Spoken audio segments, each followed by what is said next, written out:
In a few days' time, the Kumekucha brand will be celebrating 20 years. Oh, how time flies. I don't believe it is already 20 years. But on my show today, I would like to look back on those 20 years. I assure you it will not be boring.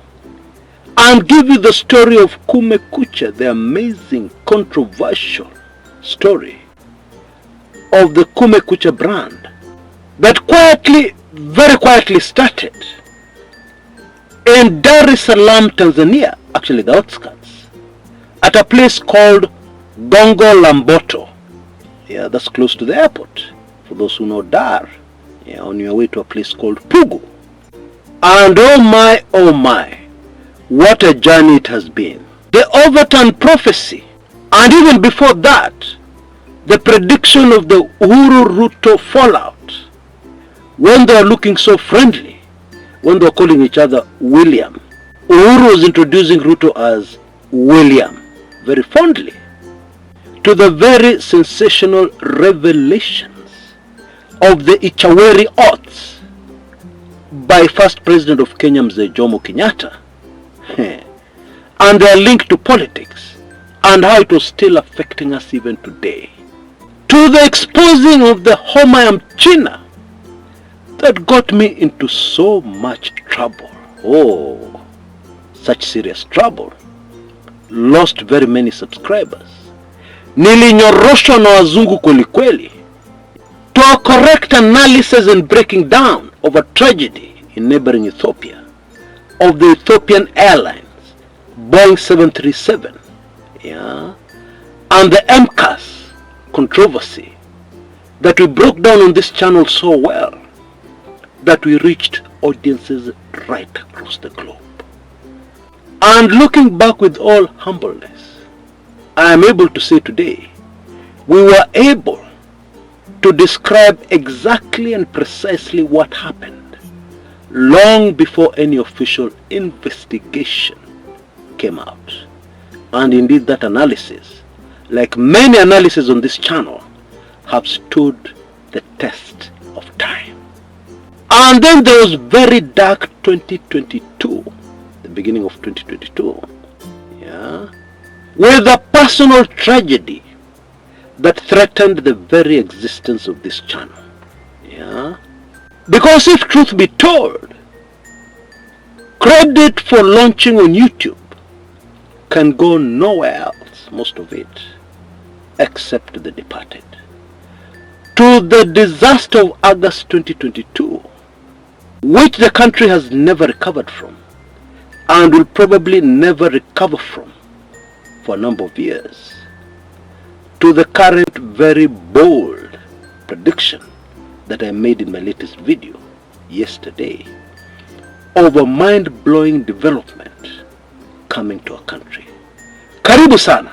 I'm sure as we go through the major highlights over these 20 great years, it will certainly not be boring. That one I assure you. And what is more, is that some of you have been with me on this journey, bega kwa bega, and I'm sure you're going to recognize some amazing flashbacks of where we've come from to reach where we are today. After the launch of the Kumekucha blog, it did not take long for serious trouble to come knocking loudly on the door, and violently. Because in 2008, I was forced to flee the country, fearing for my life. Now, I will not say that it was my exceptional contacts and informants in high places that saved my life. Neither will I say it is my instincts, because threats come every day. Threats are very normal occupational hazards in what I do. But for me, the really big surprise, because my political lecturer was still alive, was the fact that when I spoke to him about this crisis, he was not able to put it together and understand what was going on. And I understood all those years he survived against very hostile forces at his job in the police. It was not anything to do with him understanding. It was just God. And so when I left the country, I did not even tell him. Which of course was also for my own safety. Because when you're marked, you have to be very creative. Extremely creative in how you actually leave the country. And in that country where I landed, I was sitting down with a friend one day, together with his wife, and I just found myself opening up to some of the details linked to my fleeing Kenya. And the wife, I didn't even know where she worked exactly, although I knew she worked at the Kenyan embassy in that country. She casually asked me, this political blog you run, it's called what? Kumekucha. I will never forget the look of horror in her eyes. You know, Kenyan embassies and high commissions all over the world usually receive regular intelligence reports. And from that very unexpected encounter, I was able to confirm the worst, or shall I say my worst fears. And I stubbornly continued with Kumekucha, despite the fact that some people were telling me, people should know, achana na hiyo kitu. Ai, achana! Awogopi? Achana nae. Kumekucha soldiered on. Fortunately, I was back in the country by 2011, January, to bid the final farewell to my political lecturer. It was a time of great sadness. At his funeral, of course, I quoted his favorite passage from William Shakespeare's Julius Caesar, one of the very important mandatory reading during my political lectures from him. The evil that men do lives long after them, but the good is oft interred with their bones. And I also said, very emotionally, that if Almighty God was able to help me to be just 10% of this man, in terms of being principled, incorruptible, then I would be very, very happy. Just 10%, not even 20, just 10. And of course, it is the DNA of that man. It is the voice of that man that continues to be a key part of the Kumekucha brand. My 2013 analysis of those very strange elections, titled Mystery Monday, in retrospect, was a very accurate revelation and exposure of what really happened in 2013. And that was a difficult time for Kumekucha. And one of the key elements that kept the brand going were the Kumekucha raw notes. If we have anybody out there who was a subscriber of my raw notes, please drop me an email. You never need to pay for anything again on this channel, because you kept me going at a very difficult time. And confirmation that those times were really hard is the fact that the years that followed, there are many times the Kumekucha brand went silent. And indeed there was a time I was sure I was done with it and done with political analysis. I wanted to stop looking over my shoulder. I wanted to focus on raising my children. I wanted to have a normal life, not moving from place from time to time in order to guarantee my safety and theirs. I had had enough of that. I was fed up. But nothing I could touch after that could work. Nothing could stay. And I was forced back, kicking and screaming and protesting, right back to the Kumekucha brand. Just on time to expose something that lost me a lot of subscribers and looked very far-fetched at that time. The fallout between Uhuru Kenyatta and the then Deputy President, William Samoei Ruto, and one prominent well-known Kenyan who has known me for years since my school days, had pity on me and was trying to politely put some sense into me, without using the word rubbish. Told me the litmus test will be if Uhuru has Ruto as his running mate for the 2017 presidential elections. If that happens, Chris, you are wrong, and you must accept that you're wrong. Well, you know the story. I was absolutely correct. And the two only stuck together for the convenience of returning Uhuru Kenyatta back to State House after the 2017 presidential elections.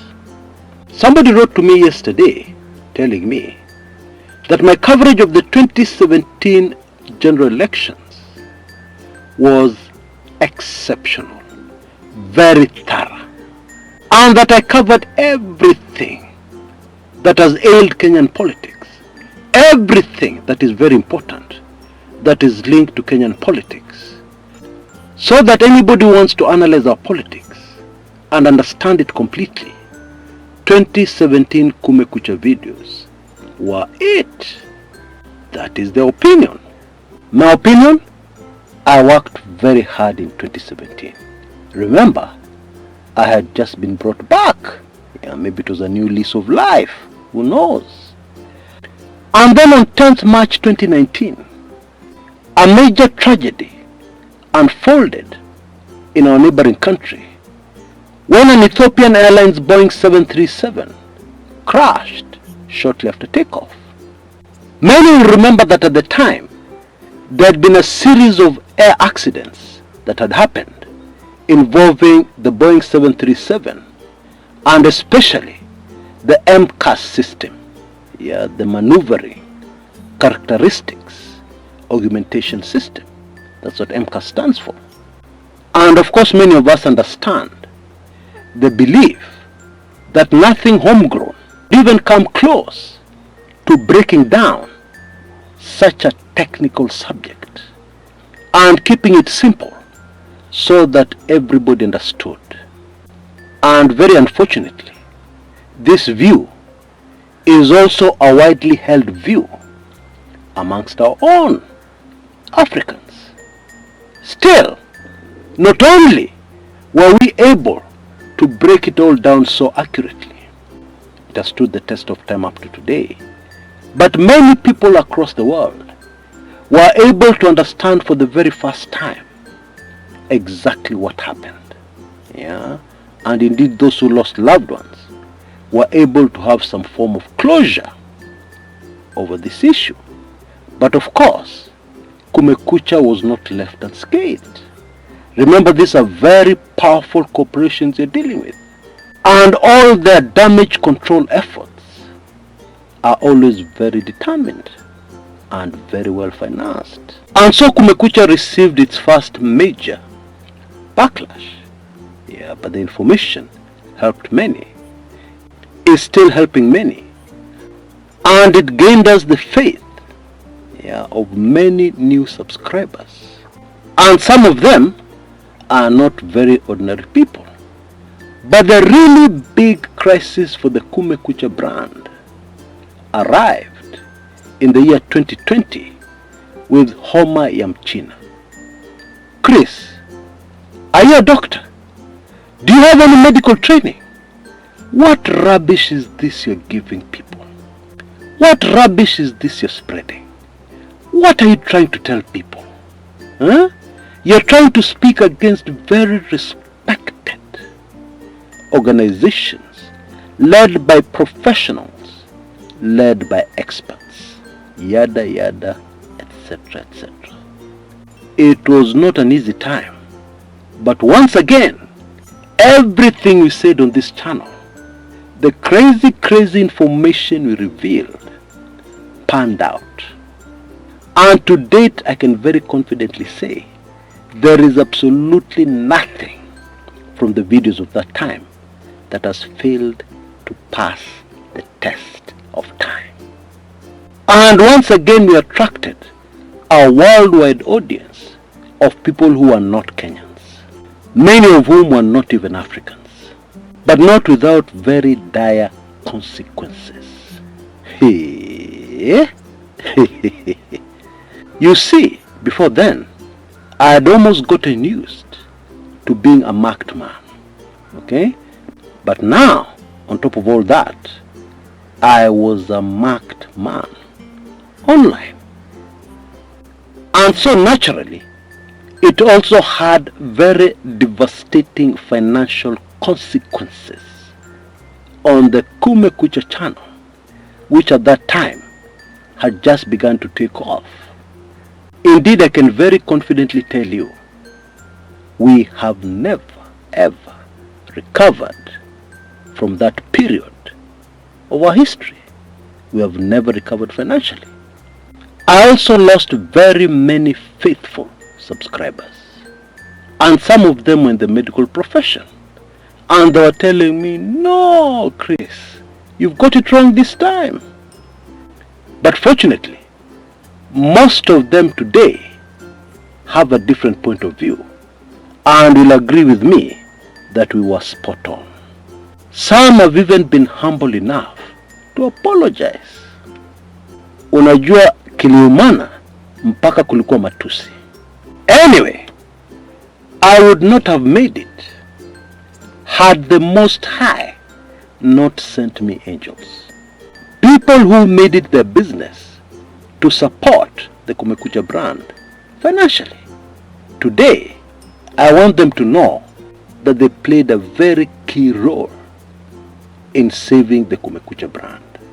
In fact, many times, even when I had other challenges, even in 2022, I remembered these people and I told myself, are you going to let them down? And I quickly changed my mind and I quickly came back to my senses. I cannot fully identify them here because I've not yet asked them for permission.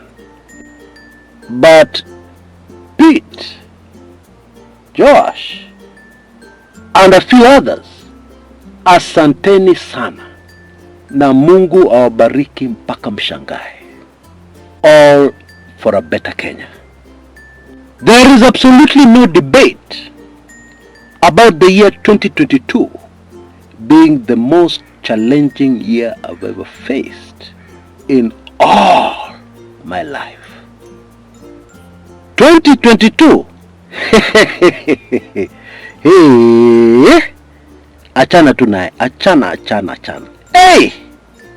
But in all the tragedy and in all the turmoil, there was a very positive side, because I saw with my own eyes, for the very first time since I was born, how people can just decide to help you. How people can hold your hand when you are lost and they guide you gently. And many of these people have never met you. They don't know what sort of a person you are, but they just help you. During the send-off of the mother of my children early that year, something mind-blowing happened. Extremely mind-blowing. I had no committee. I had no people to help me.